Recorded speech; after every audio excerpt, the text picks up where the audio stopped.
جن کو یہ وردی پہننا نصیب ہوتی ہے، کیونکہ یہ وردی نہیں ہے، یہ وہ قومی خدمت ہے جو چند قوم کے بیٹوں اور بیٹیوں کے نصیب میں آتی ہے۔ اور آج جب میں آپ کو حلف لیتے ہوئے سن رہی تھی تو میرے رونگٹے کھڑے ہو رہے تھے، کیونکہ ہم سب پاکستانی ہیں، اور میں سمجھتی ہوں کہ چاہے میں ہوں ایز چیف منسٹر پنجاب یا آپ ہوں ایز ایلیٹ فورس کے، میں سمجھتی ہوں کہ یہ بہت بڑی قومی ذمہ داری ہے اور یہ چند خوش نصیب افراد کے حصے میں آتی ہے۔ جب میں ہائی اچیورز کو انعام دے رہی تھی تو مجھے بہت خوشی ہو رہی تھی، اس میں خواتین بھی شامل تھیں۔ میں ان کو خصوصی طور پہ شاباش دیتی ہوں، اور میں نے آئی جی صاحب سے کہا کہ میں اپنے آفس کی طرف سے ان کو خصوصی انعامات جو ہے کیش پرائزز بھجواؤں گی، تاکہ ان کو پتہ چلے کہ یہ جو بھی ایفرٹ کر رہے ہیں وہ ضائع نہیں جا رہی، وہ نوٹس ہو رہی ہے۔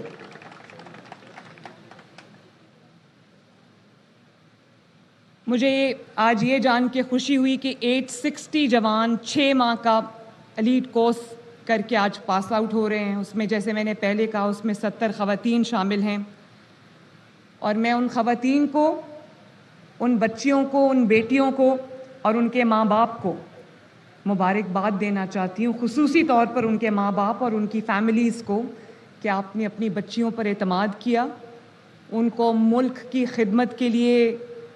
آپ نے وقف کیا۔ اور مجھے پتہ ہے کہ یہ بچیاں جب یہ میرے بچوں کے اور قوم کے بیٹوں کے ہمراہ اپنے ان کے شانہ بشانہ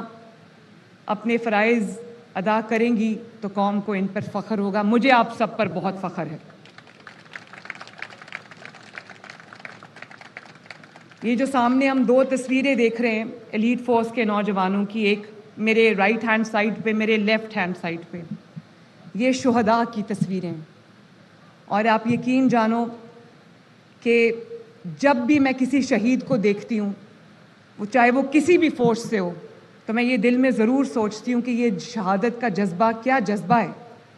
جس میں مائیں والدین اپنے بیٹوں کو اس مٹی پہ قربان ہونے کے لیے میدان میں اتار دیتے ہیں، اور وہ بچے جو جام شہادت نوش کرتے ہیں، وہ نوجوان، وہ اس قوم کے بیٹے سپوت جو نوجوان اپنے آپ کو اس وطن کی مٹی کے لیے حاضر رکھتے ہیں، یہ کیا جذبہ ہوتا ہوگا۔ اس جذبے کو ہم سلام کرتے ہیں۔ ایلیٹ فورس کے 85 افسر جام شہادت نوش کر چکے ہیں۔ میں ایلیٹ فورس کے شہداء کو اور تمام فورسز کے شہداء کو میں خراج عقیدت بھی پیش کرتی ہوں، اور ہم دعا کرتے ہیں کہ اللہ تعالیٰ ان کو بلند ترین درجات سے نوازے۔ شہید ہمیشہ، قرآن کہتا ہے کہ شہید زندہ ہیں، اور وہ چند خوش نصیب لوگ ہوتے ہیں جن کو موت کے بعد بھی زندگی ملتی ہے۔ ہمیں خبر نہیں ہوتی، لیکن وہ زندہ ہیں۔ اور میں یہ بھی کہنا چاہتی ہوں کہ آئی جی صاحب کے ساتھ میرا بہت کلوز کانٹیکٹ رہتا ہے۔ آئی جی صاحب ایک بہت متحرک، بہت ایکٹیو، بہت کمیٹڈ آئی جی ہیں، اور جو تبدیلیاں پولیس فورس میں وہ لے کر آ رہے ہیں، میں ان کو انکریج بھی کرتی ہوں، ان کو سپورٹ بھی کرتی ہوں، اور بارہا ان کو اس بات کا احساس دلاتی ہوں کہ میں ان کی فورس کے پیچھے، ان کے پیچھے میں کھڑی ہوں، اور جس قسم کی بھی سہولیات کی ضرورت ہوگی، جس قسم کی بھی ان کو لیٹسٹ اکوپمنٹ کی ضرورت ہوگی، لیٹسٹ ٹیکنالوجی کی ضرورت ہوگی، وہ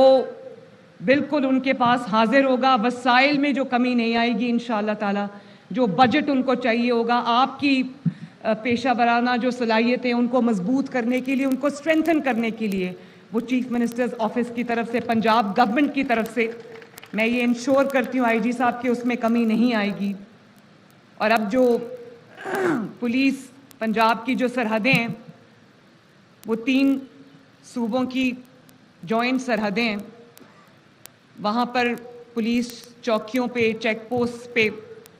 حملے ہو رہے ہیں، جس کو ایلیٹ فورس کے نوجوان اور ہماری فورسز کے نوجوان بڑی بہادری سے نہ صرف روک رہے ہیں، بلکہ ان کو اوورٹ کر رہے ہیں، ان کو دہشت گردوں کو جہنم واصل کر رہے ہیں۔ اس کے لیے میں نے ان کو ان آئی جی صاحب یہاں بیٹھے ہیں, ان کو میں نے کہا ہے کہ لیٹسٹ اکوپ